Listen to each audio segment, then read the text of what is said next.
11 ng umaga, nandito pa ako sa bahay ng kapatid ko at paalis na ako papuntang city ng Masbate para sumakay ng barko patawid papuntang Bicol dahil pabalik na ako ng Maynila. Kaya naman bumiyahe na ako ng halos 1 oras papuntang proper Masbate.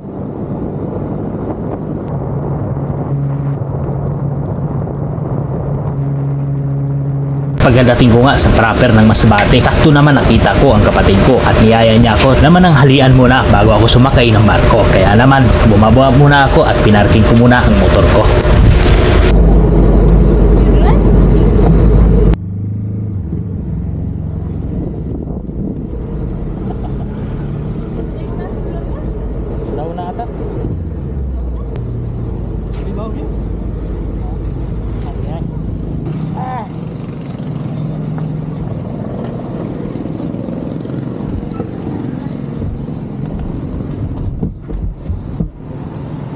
At yun na nga mga kaibigan, pagkatapos ko nga manang halian, pumunta na kagad ako sa pier para kumuha ako ng ticket. At dito nakita ko yung una kong sinakyan papunta dito sa Masbate. Na ang ginastos ko lang papunta dito sa Masbate, maabot lang siya ng 600 pesos kasama na yung tao at yung motor. Samantala ang nasakyan kong barko ngayon papuntang Piuduran ay umaabot ng 750 ang pamasahe sa motor plus sa tao na 280 pesos. At hindi lang yan, pagpasok mo mismo sa pier may another 30 pesos. At pagkatapos nga, pumunta na kagad ako sa Coast Guard para ipacheck ang ORCR ng motor ko at another 50 pesos na naman.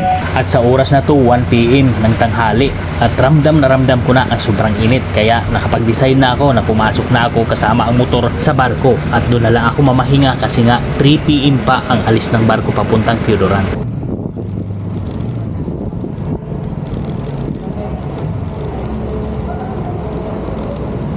At sa wakas nakapasok na rin ako sa barko at habang pinaparking ko yung motor ko, kinicheck na rin nila ang ticket ko sa barko. Kaya naman umakyat na ako dito sa taas at nakapagpahinga na ako para mamaya sa biyahe na naman. 3 o'clock ng hapon umalis na ang barko papuntang Piuduran kaya saktong alas 7 dumating na kami sa pier. Kaya naman hinanda ko na yung sarili ko para sa biyahe papuntang Maynila na naman. At dito lumabas na ako sa barko para ibigay ang gate pass sa gwardiya. Pagkatapos ko nga ibigay ang gate pass, tuloy-tuloy na ang biyahe ko dahil kumain naman ako nung nasa barko pa ako at nakapagpagas na rin ako. At sa mga oras na ito ramdam ko na ako lang mag-isa nakamotor, wala akong kasabayan kahit bus man lang. At ramdam ko na rin ang sira-sira na daan dito sa Piuduran na hindi pa naaayos. Kaya naman minabuti ko at dubling ingat ang pagmamaneho ko sa motor kasi nga napakalayo pa ang bibiyahin ko. At sa mga oras nito may naabutan akong 2 sasakyan na parang ayaw magbigayan kasi nga sira ang right side na daanan at hindi na rin makakaatras ang pula na sasakyan kasi nga medyo malayo pa ang aatrasan namin. At sa wakas mga ilang minuto lang nagbigay din ang kasalubong namin. Kaya naman nagpasalamat din ako at nagbigayan din sa wakas. 1 o'clock ng umaga nagpapasalamat ako dahil may naabutan akong nakamotor kaya naisip ko na makisabay na lang ako sa kanila. Baka sakaling papunta din sila ng Maynila dahil nandito na kami sa kalagitnaan ng Quezon Province.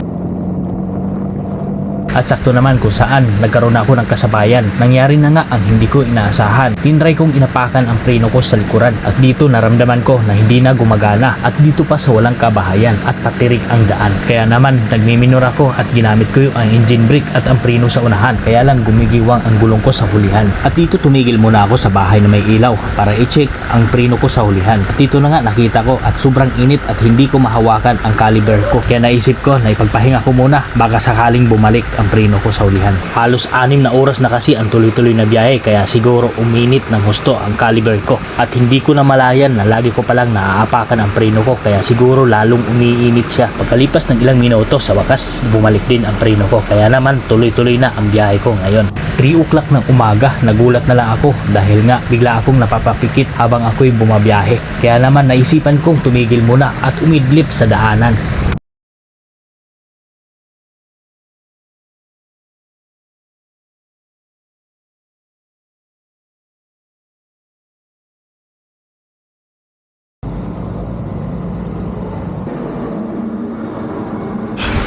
At mga ilang minuto lang, tuloy-tuloy na naman ang biyahe at sa wakas, medyo maliwanag na rin.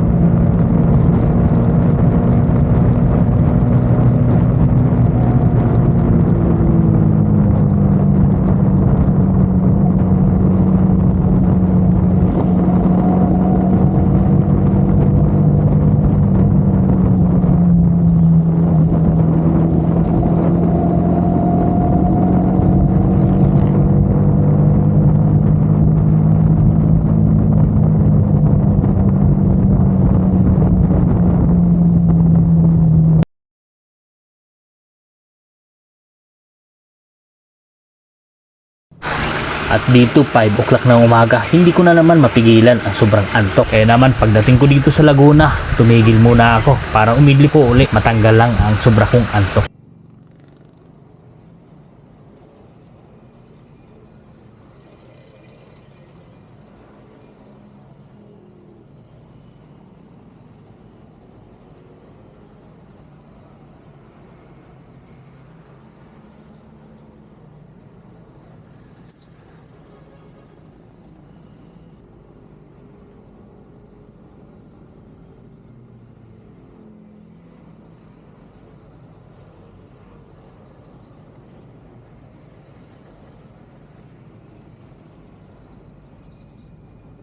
At pagkalipas nga ng ilang minuto, tuloy-tuloy na ang biyahe at dumating ako sa Maynila ng 6:30 ng umaga. Kaya naman maraming salamat sa inyong lahat na sumusuporta sa aking YouTube channel at sa aking Facebook page account.